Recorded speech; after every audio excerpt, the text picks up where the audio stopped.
Proof that corporate America wants you to fail. Performance review season for two of my clients. One is a manager who has multiple people reporting into him, and one is an independent contributor who reports to her manager. Both of these companies use a scale of 1 to 5 to measure how employees are doing. And 1 is terrible, 5 is exceeds expectations, and 3 is meets expectations. The manager submitted 4s and 5s for the people on his teams, and the independent contributor also got the majority of 5s, maybe 1 4 and 1 3. And what the corporate offices came back to them and said? That you are not allowed to put people at 4s and 5s. Or wait, that's not fully true. You are allowed to, but it's only for 1 or 2 employees. Not everyone can be ranked that way. Even when you have proof that you have exceeded expectations, corporate America is still like, no, you didn't. And yet millennials and Gen Z get flack for quiet quitting when there is no incentive for hard work.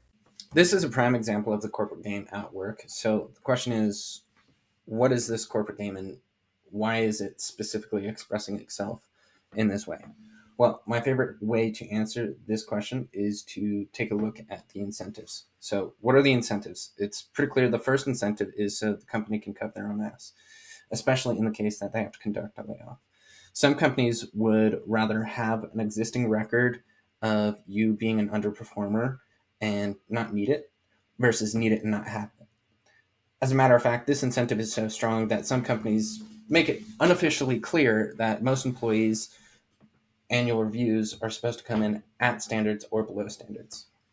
Of course, if a company does not have this record, they can work with HR to find a reason to justify a layoff. But it's more work, so to streamline the process, some companies just have this status quo of, nope, employees just meet standards or they're actually a little bit below standards.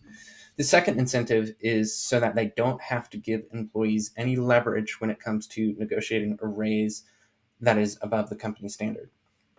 Regardless of if you have the data to back it up, if you exceed standards specifically as it relates to the hard data that you have, if the annual review says you're average or below average, they can use that as justification as to why you're not deserving of a better raise. This is especially important when you consider it on the team level. Take, for instance, a manager that has built an exceptional team. They've hired straight A players, and they just continue to blow their expectations out of the water. Well, if their manager's team is blowing the expectations out of the water, then theoretically, the manager is blowing their expectations out of the water. So instead of just having 1 or 2 employees deserving of an above average annual raise, the entire team ends up deserving it, which becomes quite expensive for the company very quickly. In hypothetical terms, I think this all makes sense, but I want to give a great example of this corporate practice. So we don't have to look far. As a matter of fact, Intuit conducted layoffs earlier this year, and it's a perfect example of this practice at work. So Intuit lays off 1,800 employees, and the CEO labels 1,050 of them as underperformers. The CEO came out and said, okay, the majority of the people that we laid off were underperformers. Of course, this is after the fact that they raised the bar in terms of expectations, and the CEO declined to comment how long employees were given to meet the new standards. So we can assume that they weren't given very much time to meet new standards. But that's just the corporate game in action.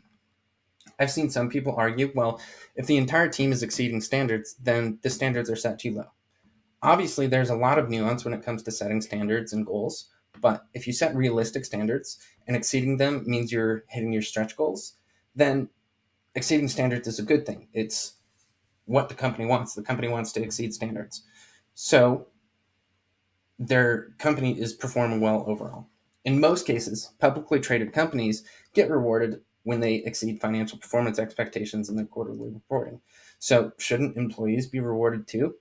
Yes. We can get into some additional nuance, but the short answer is yes. Employees need to be rewarded properly and have their incentives aligned with accomplishing the company's goals as well as their individual goals, which in most cases, the majority of the time, the incentive is going to be money. Most people work to live rather than live to work.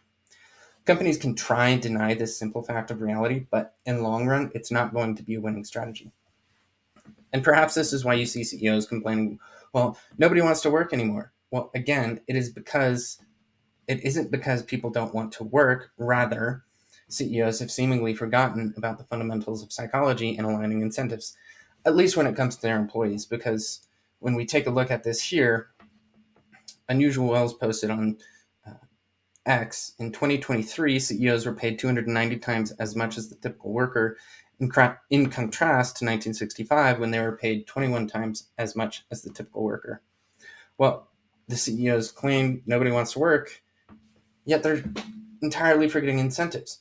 The average employee's wages have not kept up with their productivity gains due to advancements in technology. So tell me, how does that align workers' incentives to being productive with accomplishing company goals when they're not being rewarded for it financially? Hint, it doesn't. And we can further go down the path here of how the incentives are perverse for CEOs, because we've seen throughout the course of this year, companies, especially Fortune 500 companies, are hitting all-time stock highs, and at the same time, they're still conducting layoffs. So when a company is at an all-time high stock price and they conduct layoffs because they can justify it by increasing their efficiency and running teams lean, well, then the stock price is going to go up even higher. Of course, this is incentivized to the CEO, because once the stock price goes higher, then they get a better bonus because they're compensated through stock. The nuance comes in when employees are compensated through stock. Of course, if the stock price goes up for employees that have that benefit, then they're going to see some benefit as well. However, a huge gap in the current workplace in corporate world is with temporary workers. A lot of companies hire temporary contract workers, and they don't get any benefits, nor do they get any incentives through stock compensation.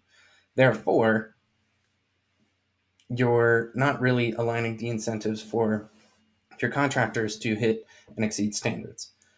Of course, this is just a part of the corporate game, and we can see that there's certainly some issues in the corporate world today as it is. But I'm curious, what are your thoughts? Have you experienced anything like this in the past? Have you ever exceeded standards and then exceeded standards by the data, but your annual review came back, oh, you just met standards, or anything along those lines? I know I certainly have exceeded standards and seemingly not been as rewarded as I was expecting. Overall, if you've made it this far into this video, I would greatly appreciate if you liked the episode and subscribe to this channel so you don't miss out on future videos on the same general topic of the corporate world